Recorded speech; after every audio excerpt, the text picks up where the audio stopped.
जय जगन्नाथ सांग मैंने वेलकम कर मोर न्यू यूट्यूब चैनल को प्रश्नोत्तर। तो चलते स्टार्ट करवा आज न्यू न्यू चलतु सांग मैंने आज प्रश्न आम आलोचना करवा विज्ञान विषय।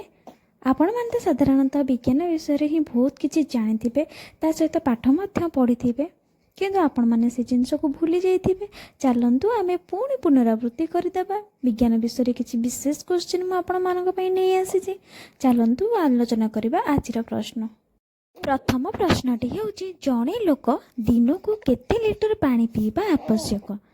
जड़े लोक दिन को केते लिटर पानी पीवा आवश्यक। यार ऑप्शन टी है 2 ରୁ 3 लिटर, 3 ରୁ 4 लिटर, 1 ରୁ 2 लिटर, 1 लिटर। सठिक आंसर है 3 ରୁ 4 लिटर। प्रथम प्रश्नटी होची जड़े लोक दिन को केते लिटर पानी पीवा आवश्यक। प्रश्नटी सुनंतु जड़े लोक शरीरर मुख्य अंश केते लिटर पानी पीवा आवश्यक। बॉडीर मुख्य अंशटा किए। ऑप्शन टी है 2 ରୁ 3 लिटर, ऑप्शन बी 3 ରୁ 4 लिटर, फुसफुस, ऑप्शन डी मस्तिष्क। यार सठिक आंसर है 3 ରୁ 4 लिटर। इंपोर्टेंट।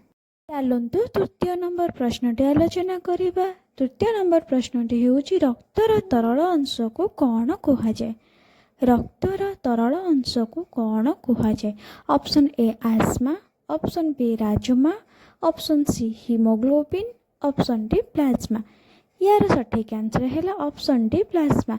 रक्तर तरल अंश को प्लाज्मा बोली कहुए।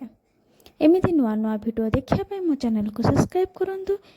विज्ञान यहाँ है पार्ट 1 मुझे पार्ट 2 नहीं आसबि किंतु चैनल को मोर सब्सक्राइब करूँ।